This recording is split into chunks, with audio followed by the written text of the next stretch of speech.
So hello aspirants, जय हिंद सभी को। हमारा आज का टॉपिक है यूपीएससी। बहुत ही फेमस नाम है, ऑल ओवर इंडिया इसके बहुत ही बड़े चर्चे हैं। यूपीएससी क्या होता है, अब इस पे हमें आज डिस्कशन करना है। क्योंकि एक मिथ है हमारे लोकेलिटीज़ में कि देखा जाता है कि यूपीएससी मतलब एक ऐसा, मान के चलो कि एग्ज़ाम हो गया या फिर एक ऐसा ओहदा हो गया जहाँ पर लोग समझते हैं कि यूपीएससी एक सिंगल एग्ज़ाम है जहाँ से बच्चे आईएएस या फिर कलेक्टर साहब बनते हैं। एक लोकेलिटी में ये चर्चे चलते हैं इसके। तो आज हम जानेंगे कि यूपीएससी है क्या और उसकी बैकग्राउंड की स्टोरी क्या है, कैसे एक यूपीएससी नाम पड़ा, क्या होता है यूपीएससी के अंदर एग्ज़ाम्स वगैरह, तो इसके बारे में हम आज जानेंगे। So basically welcome to UPSC crack channel. So let us start with the UPSC history। अब देखो क्या होता है मिथ। यूपीएससी की प्रिपरेशन आप जानते हो, एक ऐसी यूपीएससी कोई एग्ज़ाम नहीं है। पहली बात तो ये एग्ज़ाम नहीं है, ये एक एजेंसी है, एक सेंट्रल रिक्रूटिंग एजेंसी है जो कि आपको एग्ज़ाम्स कनेक्ट करवाती है डिफरेंट पोस्ट के लिए, चाहे वो डिफेंस के लिए हो या सिविल सर्विस के लिए हो या मेडिकल के सेक्टर्स में हो या इंजीनियरिंग सेक्टर में हो या रेलवे में हो। डिफरेंट एग्ज़ाम्स यूपीएससी कनेक्ट करवाती है। यूपीएससी एक बॉडी है जो एग्ज़ाम्स कनेक्ट करवाती है, बस ये आपको जानना है। अगर कोई आपको ये बोलता है कि मैं यूपीएससी की तैयारी कर लो, ये कर लो, उससे पूछो यूपीएससी में कौन सी तैयारी करनी है मुझे। बहुत सारे एग्जाम्स होते हैं। तो बेसिकली यूपीएससी का फुल फॉर्म होता है it's all about union public service commission.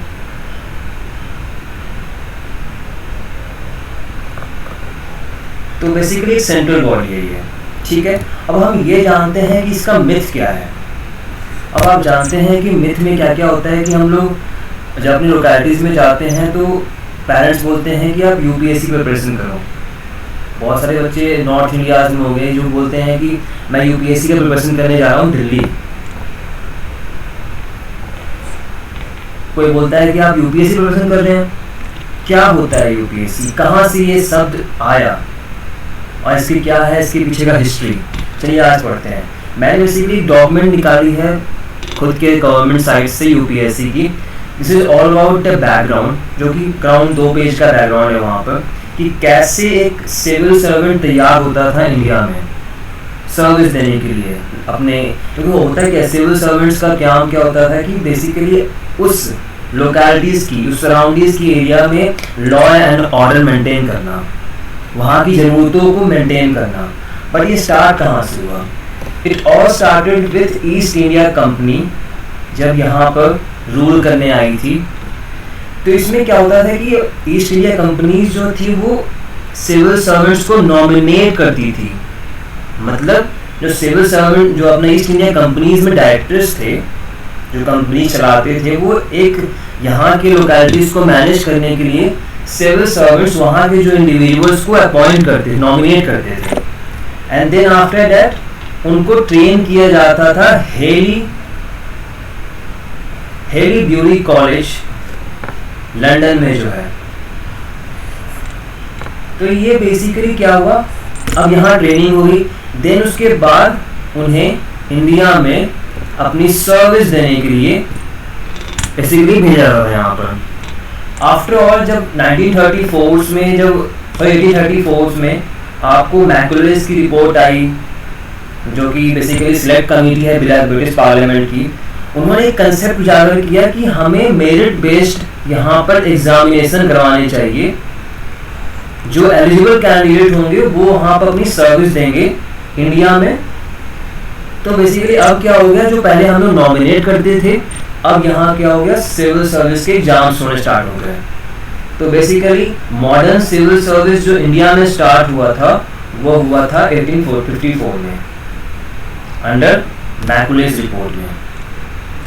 अब क्या हुआ कि इस रिपोर्ट में क्या कहा गया रिपोर्ट में ये कहा गया जो हम लोग नॉमिनेट करते थे सिविल सर्वेंट्स के इंडिविजुअल्स को, अब उनको रिप्लेस किया जाएगा हमारे परमानेंट सिविल सर्विस से, जो कि मेरिट बेस्ड होंगे, जिसमें मैंने बताया आपको एक कॉम्पिटिटिव एग्जाम्स होगा। सो अब यहाँ क्या हुआ कि 1854 में अंडर द मैकुलेस रिपोर्ट एक कमीशन सेटअप की गई जिसका नाम रखा गया सिविल सर्विस कमीशन, जो कि लंदन में थी, जो कि आपको एग्जामिनेशंस जो होती हैं वो कंडक्ट करवाएगी। देखो अभी यहाँ स्टार्ट हो चुका है कि एक बॉडी क्रिएट की जा रही है जो कि एग्जाम्स प्रिपेयर करने की जा रही है। हम लोग जो यूपीएससी बोलते हैं एग्जाम है, यूपीएससी एग्जाम नहीं है, एक बॉडी है जो एग्जाम कंडक्ट करवाती है। ये माइंडेड करना पड़ेगा हमें इस चीज़ के लिए, ठीक है। अब आते हैं कि क्या इसके बाद हुआ। तो फर्स्ट जो हमारे एग्जामिनेशन स्टार्ट हुए थे वो 1855 में हुए थे। उस टाइम फर्स्ट एग्जाम्स में आई थिंक इंडिया के जो मेंबर्स थे, इंडिया के सिटीजन्स थे, उन्होंने पार्टिसिपेट नहीं किया था एग्जामिनेशंस में। तब इनिशियली क्या हुआ कि जो हमारे एग्जाम्स होते थे इंडियन सिविल सर्विस के, वो लंदन में ही होते थे, इंडिया में नहीं होते थे। लेकिन फिर भी हमारे देश के यूथ जो क्रांतिकारी थे वो वहाँ पर जाकर के एग्जाम देते थे। तो जो मिनिमम एज थी वो थी 18 ईयर्स और जो मैक्सिमम एज थी 23 ईयर्स। अभी क्या है, अभी का एज क्या है यूपीएससी का, आपको कम से कम ग्रेजुएशन होना जरूरी है और 21 की एज होनी जरूरी है आपकी। प्लस अब ऑब्वियसली बात है अटेम्प्ट्स पे डिपेंड करते 32 ईयर्स जनरल्स की है एंड ओबीसी और अदर एससी एंड एसटीज की डिफरेंट एज कैटेगरीज है, रिजर्वेशंस में आते हैं वो। सो अब क्या हुआ कि जो सिलेबस अभी में है और डिफरेंट पहले जो फर्स्ट कंडक्ट की जाती थी वो प्रॉपर यूरोपियन बेस्ड थी, मतलब वेस्टर्न कल्चर्स को ज़्यादा वहाँ पर इवैक्यूएट किया गया था, जिससे कि ज़्यादा से ज़्यादा मात्रा में यूरोपियंस जो ब्रिटिशर्स हैं वो वहाँ पर सिविल सर्विस एग्जाम्स को क्रैक करें, ठीक है। अब आते हैं कि अब ऑब्वियसली बात है जो इंडियंस होंगे उनके लिए डिफ़िकल्टीज होगी कि उस सेगमेंट में, क्योंकि आज भी देखो कि आज हमारा यूपीएससी जो सिलेबस होता है चाहे डिफरेंट एग्जाम्स की हो, वो डिफरेंट में वास्ट सिलेबस होते हैं। तो आज में ही हमें इतना कंप्लीट करने में थोड़ी सी डिफिकल्टीज फेस होती है। तो आप सोचो हमें दूसरे देश का, दूसरे कॉन्टिनेंट्स का हमें प्रॉपर एक स्टडी करना है, वहाँ की क्लासेस को पढ़ना है। तो ये क्या हुआ कि इंडियन कैंडिडेट्स के लिए थोड़ा सा डिफिकल्टीज फेस हुई, लेकिन फिर भी हमारे जो लीडर्स थे, जैसे कह सकते हैं हमारे जो यूथ थे उस टाइम के, उन्होंने एग्जाम्स को क्रैक किए। सो हमारे फर्स्ट इंडियन जो कि 1864 में, उनका नाम था श्री सत्येंद्रनाथ टैगोर, जो कि हमारे ऑनरेबल श्री रविंद्रनाथ टैगोर के भाई थे। उन्होंने फर्स्ट एग्जाम क्रैक किया। हालांकि उन्होंने 2-3 साल बाद काम करने के बाद उन्होंने वो रिजाइन वहाँ से दिया था। लेकिन द थिंग इज हमारे मोटिव ये देखो कि हमारे इंडियंस बेसिकली वहाँ जाके एग्जाम्स क्रैक कर रहे थे। सत्येंद्रनाथ टैगोर जी भी लंदन गए एंड देन आफ्टर दैट उन्होंने सिविल सर्विस एग्जामिनेशंस वहाँ भी क्रैक किए एंड आफ्टर अपॉइंट भी हुए वहाँ पर। उसके अलावा 3-4 साल के बाद में और भी कुछ अदर 4-5 हमारे इंडियंस जिन्होंने क्रैक किया। अब ऑब्वियसली बात ही इतना ये नंबर्स कम क्यों हैं? तो बात क्या थी ना कि जो एग्ज़ाम्स थे वो हमारे लंदन में हो रहे थे, इंडियाज़ में नहीं हो रहे थे। और उसके अलावा ब्रिटिश गवर्नमेंट चाहती थी कि हमारे जो अथॉरिटीज़ हैं उसमें ज़्यादा से ज़्यादा ब्रिटिश ऑफिसर्स रहे। तो ब्रिटिश ऑफिसर्स को ज़्यादा रखने के लिए उन्होंने एग्जाम्स को लंदन में ही रखा और सिलेबस को एक यूरोपियन सेगमेंट तक ही सीमित रखा। तो इससे क्या हुआ, इंडियंस का जो पार्टिसिपेशन होना चाहिए था in the civil service examination वो बहुत ही लिमिटेड रहा। कहा जाता है कि 10% ऑफ द सीट ओनली जो कि यहाँ पर मेंटेन रह पाई इंडियंस की। सो अराउंड 50 इयर्स तक हमारे इंडियंस एग्जाम्स बहुत ही लिमिटेड अमाउंट में दे पाए, ऑब्वियसली बात है। लेकिन जब फर्स्ट वर्ल्ड वॉर हुआ, फर्स्ट वर्ल्ड वॉर होने के बाद में और 1919 में हमारा मोंटेगू सेंस फॉर रिफॉर्म्स आने के बाद में ये एग्री किया गया कि फ्रॉम 1919 के बाद में कि इंडियन सिविल सर्विस एग्जामिनेशन जो है वो अब से इंडिया में भी होगा और लंदन में भी होगा।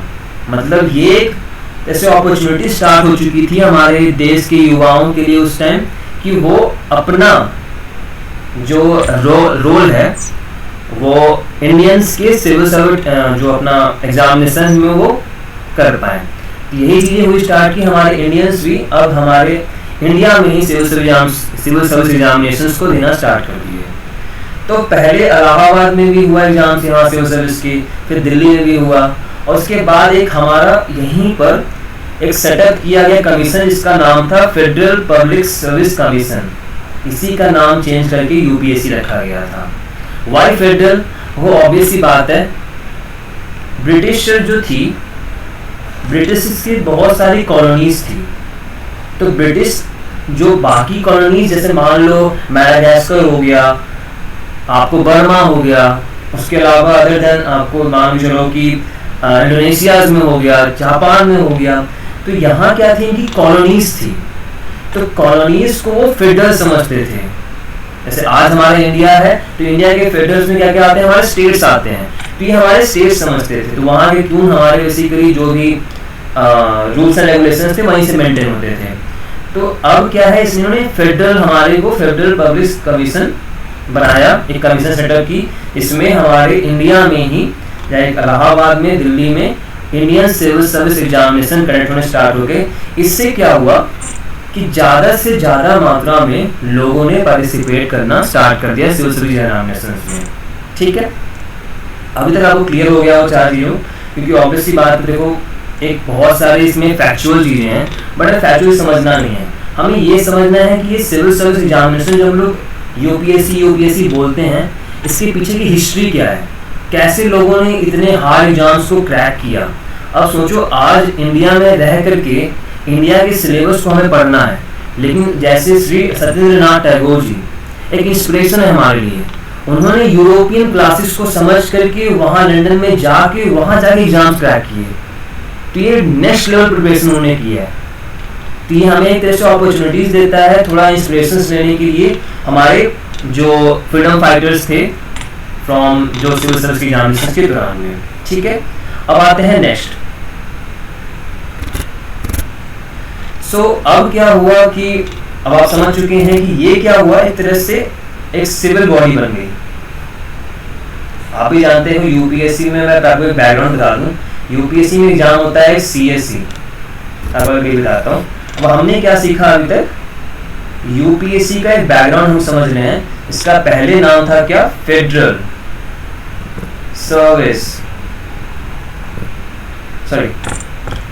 Public service commission. तो ऑब्वियसली बात है कि हमें ये समझ में आ रहा है कि इसी का नाम चेंज करके रखा गया यूपीएससी। तो फेडरल पब्लिक सर्विस कमीशन था क्या, ये बेसिकली सिविल बॉडी थी, सिविल सर्विस थी, जो कि आपको जो अथॉरिटेटिव होती है एक डिस्ट्रिक्ट में, एक मजिस्ट्रेट में, उन चीज़ों को संभालने वाली। मतलब आज के ज़माने का ये आईएएस हो गया, डीएम हो गया। ठीक है, अब हमने ये समझ लिया कि यूपीएससी के ये एक पार्ट आईएएस सेगमेंट को हमारे फेडरल पब्लिक सर्विस कमीशन में संभाला गया। बट आज क्या है कि यूपीएससी में सभी हैं, आईएएस भी है, आईपीएस भी है, आईआरएस भी है, आईएफएस भी है, सभी है। अब मैं आपको बताऊं कैसे इतना सब कुछ मर्ज किया गया इस एग्जाम्स में, क्योंकि अभी तक हम जान रहे हैं कि फेडरल कमीशन बस एक सिविल बॉडी है जो कि बस सिविल सर्विस जैसे आईएएस को बना रहा है वहां पर वो। ठीक है, अब आते हैं आईपीएस। आईपीएस का एक तरह से उत्पत्ति कहाँ से हुई, तो प्रायर टू इंडिपेंडेंस क्या था कि जो पुलिस ऑफिसर्स जो कि सुपीरियर पुलिस आईपीएस हो गया, वो कैसे बिलोंग करते थे। तो Indian imperial police appointed by the secretary of state by competitive examination. अब ये भी लंदन में ही हो रहा है, तो नहीं, इसमें बेसिकली क्या हो रहा है कि हमारे सेक्रेटरी ऑफ स्टेट, पहले क्या था डायरेक्टर ऑफ बोर्ड थे वहां पर, अब यहाँ सेक्रेटरी ऑफ स्टेट थे। आपको पता होगा 1857 में आपको वाइसरॉय की पोस्ट और सेक्रेटरी ऑफ स्टेट की पोस्ट, एसओएस की पोस्ट आई थी after the war of independence से कहते हैं 1857 की म्यूटनी। इसके बाद से ये वाइसरॉय और एक तरह से एसओएस यानी सेक्रेटरी ऑफ स्टेट की पोस्ट आई थी। तो सेक्रेटरी ऑफ स्टेट क्या था, एक इंडिविजुअल था जो कि पूरे ऑल ओवर इंडिया को फेडरल सिस्टम को एक हेड बनाया था उसको वहाँ पर। उसके अंदर हमारे वाइसरॉय थे, तो उसके नॉमिनी थे जो कि इंडिया में वर्क कर रहे थे। ठीक है, तो फर्स्ट ओपन कंपटीशन जो आईपीएस इंडियन इंपीरियल सर्विस का जो हुआ था वो इंग्लैंड में हुआ था जून 1893 में। अराउंड उसमें इसके जो टॉप 10 कैंडिडेट्स को थे उनको probationary assistant superintendent of police बनाया गया, मतलब आज के एएसपी, उस टाइम था प्रोबेशनरी पीएएसबी। आपको समझ में आ रहा होगा कि बहुत ही मतलब चीज़ों को आज तक मर्ज किया गया है। यूपीएससी में यूआईएएस भी बनाया गया है, आईपीएससी बनाया गया, बट पहले से एग्जाम्स अलग अलग थे। पहले सब कुछ था नॉमिनेशंस पे, आपके कह सकते हैं कि आपको नॉमिनेट किया जाता है कि हाँ आप आईपीएस बनने वाले हो, एग्जाम्स होते थे। अब सोचो एक एग्जाम देने के बस ओनली 10 पोस्ट, टॉप 10 कैंडिडेट्स ही आईपीएस बन पाते थे। तो दैट इज द थिंग। सो अब क्या हुआ कि जो एंट्री अभी तक 1893 पर जो एग्जाम स्टार्ट हुए तो वहाँ पर इंडियंस की कोई रिक्रूटमेंट नहीं थी। बट जब वही ऑब्वियसली बात है कि जब आपका मॉन्टेगो चेम्सफोर्ड रिफॉर्म्स आए 1919 में, तो उसके बाद से बहुत सारे चेंजेस आने स्टार्ट हुए। हमारे यूथ को एक अपॉर्चुनिटी मिली हमारे वैसे सेंट्रल सिस्टम में एज ए सीनियर ऑफिसर्स काम करने के लिए। तो अब क्या हुआ कि 1920s के बाद में अब ये सर्विस जो इंपीरियल पुलिस की थी वो बेसिकली आपको इंडियंस के लिए भी ओपन की गई और एग्जामिनेशन इंडिया में भी कनेक्ट करने स्टार्ट की गए। मतलब एक तरह से देखा जाए तो आपको मैंने पीछे बताया फेडरल सर्विस कमीशन और इंडियन इंपीरियल सर्विस कमीशन दोनों एग्जाम्स एक साथ इंडिया में स्टार्ट हुए हैं देने के लिए। ठीक है, अब वही है बेसिकली शुरू में क्या हुआ कि जो इंडियंस यहाँ पर पार्टिसिपेट कर रहे थे वो स्लो थे, क्योंकि ऑब्वियसली बात है कि नया चीज़ था इन लोगों के लिए, इंडियंस के लिए, तो उन्होंने पार्टिसिपेशन थोड़ी कम की यहाँ पर। लेकिन उसके बाद देखा जाता है कि 1931 तक अराउंडली 20% ऑफ द टोटल पोस्ट, मान लो 100 PAS भी हैं तो उसमें से ओनली 20% जो थे वो 20 जो लोग थे वो इंडियंस ही थे। मतलब जो पार्टिसिपेशन था अभी भी 1931 तक बहुत कम था। लेकिन अब क्या हुआ कि यहाँ पर 1931 के बाद हमें ये देखा गया कि लाइक 1939 तक इंडियंस की जो अपॉइंटमेंट है वो ज़्यादा से ज़्यादा होने लगी यहाँ पर। क्यों होने लगी? क्योंकि जो यूरोपियन ब्रिटिश ऑफिसर्स थे उनकी जो तादाद थी वो कम होने लग गई, इससे ज़्यादा से ज़्यादा मात्रा में यहाँ पर इंडियन पार्टिसिपेट करने लग गए। तो ये बेसिकली है इंडियन पुलिस का जिससे आईपीएस बन पाए। अब हम लोग जानते हैं इंडियन फॉरेस्ट सर्विस जो कि आज का आईएफएस है, तो ये आईएफएस कैसे आया? तो ये भी बेसिकली वही तरीके से है। लाइक आपको ये भी ब्रिटिश इंडिया के अंडर में था, जो इंपीरियल फॉरेस्ट डिपार्टमेंट जो कि 1864 में ऑर्गेनाइज करता था, जो कि फॉरेस्ट सर्विस कैसे फॉरेस्ट में जो भी गार्ड्स वगैरह रहेंगे उसी संभाली जाती है यहाँ पर। तो इसमें क्या है कि अराउंड 1867 से 1885 तक जो ऑफिसर अपॉइंट होते थे वो बेसिकली फ्रांस और जर्मनी में होते थे ट्रेन। ये भी अपॉइंटमेंट हुई, इसको एग्जाम्स नहीं था उस टाइम में, ये भी बेसिकली नॉमिनेशंस पे थे। देन 1935 क्या हुआ, उनको फिर ट्रेन किया गया फिर लंदन में जो कि कूपर हिल्स में। तो उसके बाद उनका क्या हुआ कि 1920 में ये डिसाइड किया गया कि उनका जो रिक्रूटमेंट है वो फिर से एग्जाम्स होंगे। जैसे फॉर एग्जाम्पल मैं बताया मैंने आपको 1920s के बाद में फेडरल सर्विस कमीशन में सिविल सर्विस की एग्जामिनेशन, इंपीरियल सर्विस की examination plus Indian forest service commission की एग्जाम, ये सभी चीज़ें कंडक्ट की गई, जिससे क्या हुआ इंडियंस को अब तीनों सेक्टर्स में अपॉर्चुनिटीज मिल गई काम करने के लिए। उसी के बाद जब इंडिपेंडेंस हुई तो इंडियन फॉरेस्ट सर्विस हमारा एक अलग से बनाया गया जो कि 1966 में था हमारे अंडर ऑल इंडिया सर्विस में। तो 1966 में आपको एक एडर किया गया फॉरेस्ट सर्विस को। तो अभी तक आपको चीज़ें क्लियर हो गई होंगी कि हाँ एक बैकग्राउंड क्या है यूपीएससी में जो एग्जाम्स होते हैं आईएएस आईपीएस के और आईएफएस के। ठीक है, अब देखा जाए तो आप नोटिस करना यूपीएससी में और भी एग्जाम्स अभी तो आजकल मर्ज किया गया है, रेलवे बोर्ड हमारी मर्ज किए गए हैं, उसमें फाइनेंस डिपार्टमेंट मर्ज किया गया है, इंडियन पोस्ट मर्ज कर दिया गया है। तो ये भी पहले एक सेंट्रल सर्विस के एग्जामिनेशंस थे जो कि आपको इसी चीज़ों में कनेक्ट की जाती थी, like railway services, Indian post, telegraph services, imperial custom services, ये सभी चीज़ें एक सेंट्रल सर्विस एग्जामिनेशन थे, सेंट्रल सिविल सर्विस के थे, जो कि आपको एग्जाम इसी में कनेक्ट किए जाते थे। तो ये आज सभी ग्रुप ए के पोस्ट हैं, ये सभी यूपीएससी के एग्जाम्स के अंडर ही आते हैं, ठीक है। ऐसे आप बताया मैंने आपको कि ऑल इंडिया सर्विस और एक सेंट्रल सर्विस।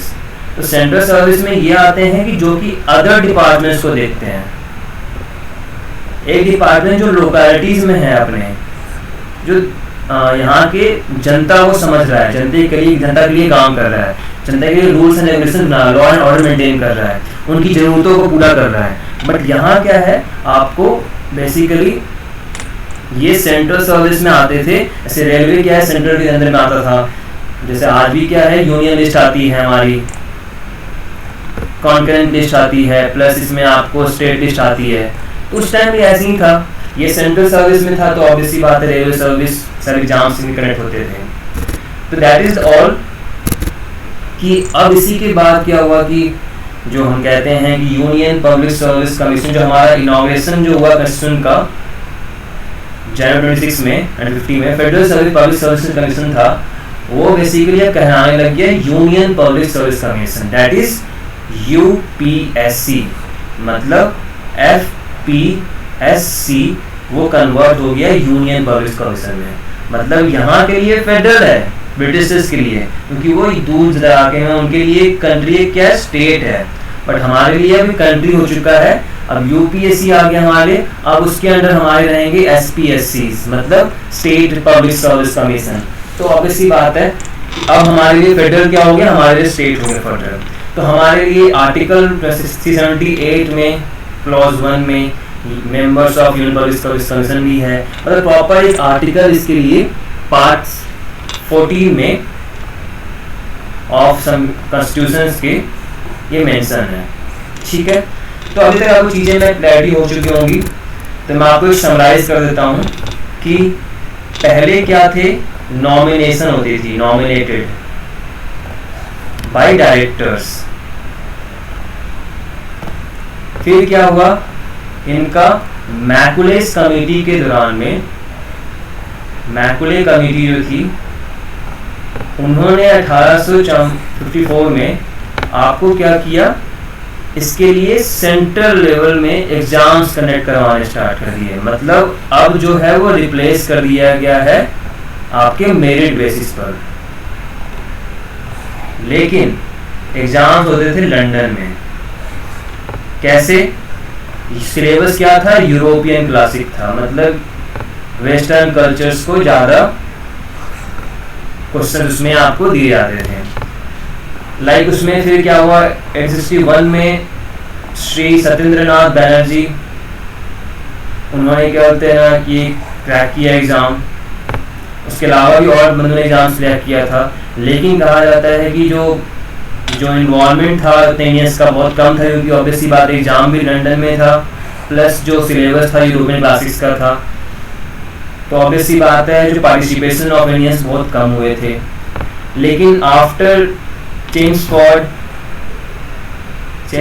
मॉन्टेगू रिफॉर्म, जो कि आपको 1919 में हुआ था, तो आफ्टर वही 1922 के बाद से आपको फेडरल पब्लिक सर्विस कमीशन की स्थापना हुई, और यहाँ पर इलाहाबाद और दिल्ली जैसे एरियाज में आपको सिविल सर्विस के एग्जाम्स कंडक्ट करने स्टार्ट हो गए। तो कहा जाता है कि आपको कि जो एफपीएससी है, सिविल सर्विस एग्जामिनेशन, जो भी चीज़ें हैं, वो सभी चीज़ें आपको आफ्टर 1920 स्टार्ट हुई थी, ठीक है। अभी तक आपको कुछ चीज़ें क्लियर हो गई होगी, आप समझ में आ रहा होगा कि हाँ हिस्ट्री हमारी क्या है एक यूपीएससी की बहुत बड़ी हिस्ट्री है। क्योंकि आज जो हमारे समाज में डीएम, एसपी और जो भी लोग काम कर रहे हैं, उसके पीछे मेन जो एक कह सकते हैं स्टार्टिंग है, एक ग्रोथ है, वो ब्रिटिशर्स के थ्रू ही आई है। क्योंकि ब्रिटिशर्स ने कहीं, हम एक तरह से कह सकते हैं कि जो क्रोनोलॉजी है यूज़ कर रहे हैं, ठीक है। तो हमने यही समझ लिया कि ये UPSC, imperial police officers, imperial police और फॉरेस्ट सर्विस, ये सब के पीछे एक हिस्ट्री है। ठीक है, समझ में आ गया? तो आपको पूरी चीज क्लैरिटी हो चुकी होगी। यही बैकग्राउंड आपको ये यूपीएससी के साइट पे मिल जाएगा, प्रॉपर पीडीएफ अवेलेबल है वहाँ पर। तो आपको और चीज़ समझनी होगी तो you can go to that website also. So अब आते हैं कि यूपीएससी का क्या मिथ है। अभी ऐसे मैंने बताया आपको, हम क्या समझते हैं कि पेरेंट्स और जो गार्जियंस हैं और जो भी लोकेलिटी से बोलते हैं आप यूपीएससी की प्रिपरेशन कर रहे हो, लेकिन सबसे बड़ी क्वेश्चन आती है यूपीएससी में कर क्या रहे हो? सीएससी कर रहे हो, सीडीएस कर रहे हो, एनडीए कर रहे हो, क्या कर रहे हो? अब इसी पे मैंने मीम्स बनाया एक। मीम्स वालों ने देखो क्या किया है यहाँ पर, आपको उन्होंने किया है when aspirant decided to prepare for UPSC.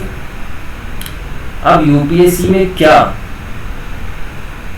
Obvious सी बात है क्वेश्चन मार्क होगा। हम लोग बोलते हैं कि, और आजकल तो एक चीज और है कि यूपीएससी मतलब यूपीसी करके बोल छोड़ देते हैं, यूपीएससी पूरा प्रोनाउंस करते ही नहीं है वो। तो यूपीएससी आजकल एक कह सकते हैं नहीं मजाक बना दिया है लोगों ने।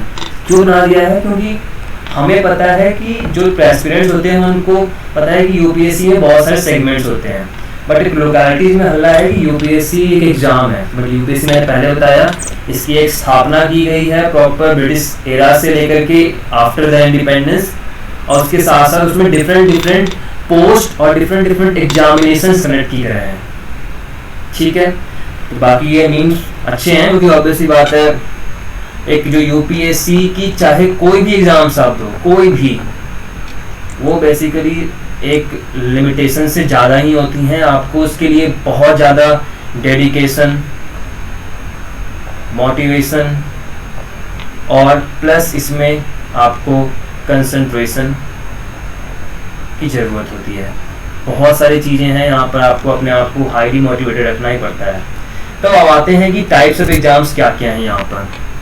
सो मैंने बताया आपको यूपीएससी के अंडर बहुत सारे एग्जाम्स होते हैं।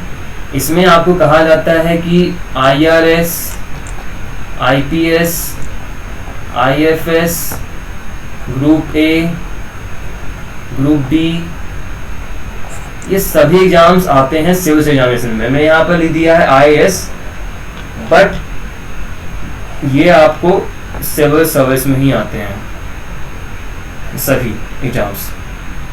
तो आप देख सकते हो कि सिविल सर्विस एग्जामिनेशंस ये एक एग्जामिनेशन है जो कि यूपीएससी के अंदर कनेक्ट की जाती है। इंडियन फॉरेस्ट सर्विस जो कि आईएफएस होती है, इंजीनियरिंग सर्विस ये भी यूपीएससी के एग्जाम्स कनेक्ट करते हैं। ये सभी बता दूं सेंट्रल लेवल के एग्जाम्स हैं, मतलब यूनियन लेवल के एग्जाम्स हैं। आपकी जो होती है पोस्टिंग वो होती है सेंट्रल लेवल पर, आप काम करोगे हमारे आदरणीय प्रधानमंत्री मोदी जी के अंदर में काम करेंगे। ठीक है, तो इसी के लिए कहते हैं उस डिपार्टमेंट में आप आ जाते हो जो डिपार्टमेंट पार्लियामेंट के अंदर में आती है, एक संविधान के अंदर में आती है। जैसे ही आप स्टेट में आ गए तो आप स्टेट पब्लिक सर्विस में आ जाते हो आप। ठीक है, तो अब इसमें एक Indian economic and statistical service भी है, IAS and ISS, geologist examinations भी है, special class railway apprentice examination भी है, सीआरए, कंबाइंड मेडिकल सर्विसेज भी है, central arm forces assistant commandants भी हैं, सीएपीएफ भी हैं, कंबाइंड डिफेंस सर्विस भी है, नेशनल डिफेंस एकेडमी भी है। तो इसमें देखो आप नोटिस करते हो कि आपको इसमें डिफेंस भी आ रहा है, एडमिनिस्ट्रेशन भी आ रहा है, प्लस इसमें मेडिकल भी आ रही है, इंजीनियरिंग भी आ रही है, मतलब, और प्लस इसमें आपको फाइनेंस भी आ रहा है। जो इसमें आईआरएस होता है इंडियन रेवेन्यू सर्विस वो भी होती है, और plus Indian economic and statistical service IAS ये भी इसी में आती है। अभी बहुत सारे एग्जाम्स को मर्ज कर दिया गया है इसमें, लाइक रेलवे के एग्जाम्स को इसमें मर्ज कर दिया गया है, इकोनॉमिक वाले एग्जाम्स को इसमें मर्ज कर दिया गया है, प्लस इंडियन फॉरेस्ट सर्विस के जो एग्जामिनेशन होता है वो इसमें मर्ज कर दिया गया है। तो बाकी हम लोग अब अगले वीडियोज में हर एक टॉपिक एग्जामिनेशन के बारे में अलग अलग सेपरेटली हम लोग उसको समझेंगे कि क्या क्या एग्जाम्स होते हैं, क्या क्या उनका सिलेबस होता है, क्या क्या उनका पैटर्न होता है। हमारा मेरा नेक्स्ट, अब ऑब्वियस सी बात है इतने सारे एग्जाम्स हैं तो हम लोग सबका अलग वीडियोस, सेपरेट वीडियोस बनाएंगे सबकी। इससे क्या होगा, आपको हर एक एग्जाम्स के बारे में, और आपको लगता है मान लो आप 12th पास हो तो आपको लगता है कि हाँ मुझे किस चीज़ का प्रिपरेशन करना चाहिए, आपके एक बेनिफिट ऑफ इंटरेस्ट के साथ में, तो आप उस एग्ज़ाम से प्रिपरेशन कर सकते हो।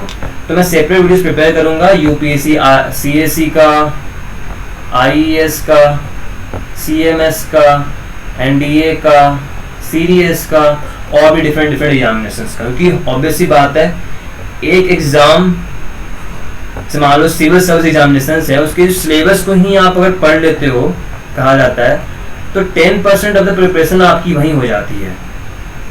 सिलेबस हो गया, उसका जो पैटर्न हो गया, उसकी जो कह सकते हैं कि नंबर ऑफ सब्जेक्ट्स हो गए, उस सभी चीज़ों को मैं अगले अब सेपरेट वीडियोस में हर एक एग्जाम्स हैं उसके बारे में बताऊंगा मैं। बाकी मैं इस वीडियो को यहीं पर एंड करता हूँ। आपको कुछ क्वेरी, कुछ डाउट्स होंगे regarding the background and history of UPSC, तो you can ask me in comment section, इससे मैं आपको बेटर और क्लैरिटी सकूँ। अगर आपको ये पीडीएफ चाहिए होगा, डू नोट मी डाउन, मैं आपको लिंक मैंडेट कर दूंगा हमारे कमेंट सेक्शन में। तो थैंक यू सो मच।